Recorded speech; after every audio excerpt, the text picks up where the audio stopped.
going to show you now how to work a Picot bind off. So the beginning of this particular project, the Afterthought Everything Socks, uses a Picot cast on, and Picots are just these little decorative elements that add a little bit of interest. These are going to be a pair of socks, and so the Picot cast on and the Picot bind off are going to look virtually identical to each other. So this is the look that we're trying to create.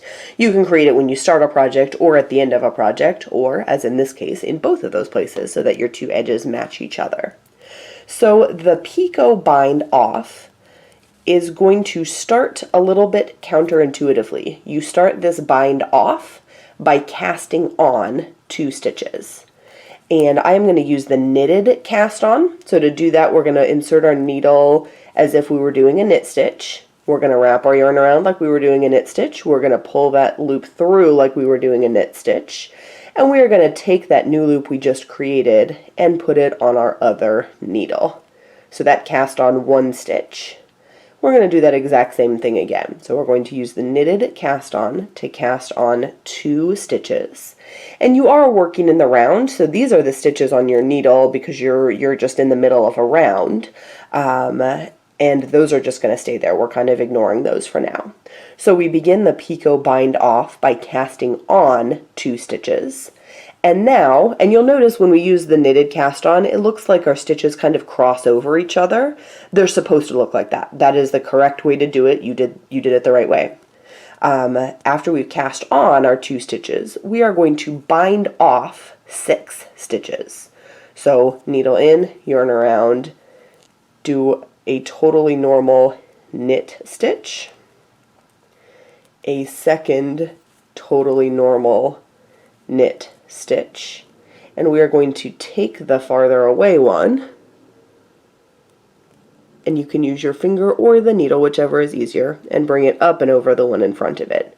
When you are doing this bind off, it's important that you are counting correctly. So when I just pulled that stitch up and over, that counted as binding off 1 stitch. So we bound off 1.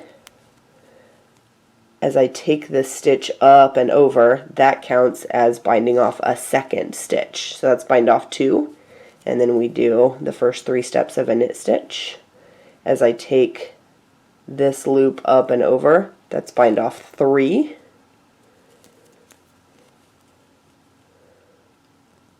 Bind off 4. Bind off 5. And bind off 6. So we cast on 2 stitches. That is, the cast on 2 created the little sticky uppy part of the Picot, and then we bound off 6 stitches. We are now going to take, when you finished binding off the last of your 6 stitches, you have 1 loop remaining on your right hand needle.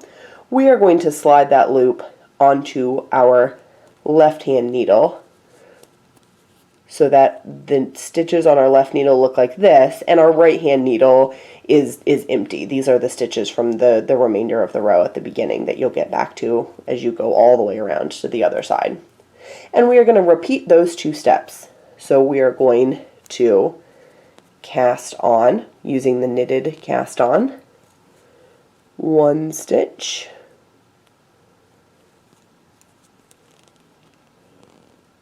2 stitches, and then we are going to bind off 6 stitches.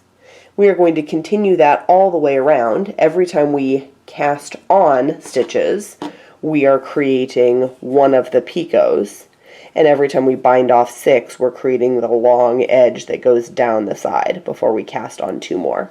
You're going to repeat that all the way around. This does take a while, so be prepared. This is going to take more than twice as long as a standard bind off, but it gives you a really nice decorative edge, and importantly for socks, it gives you a very, very stretchy top edge. So this is going to be where the socks pull up your leg and start to come up your calf. It can be very uncomfortable if you have ever knit a pair of socks or worn a pair of socks where that upper edge is tight.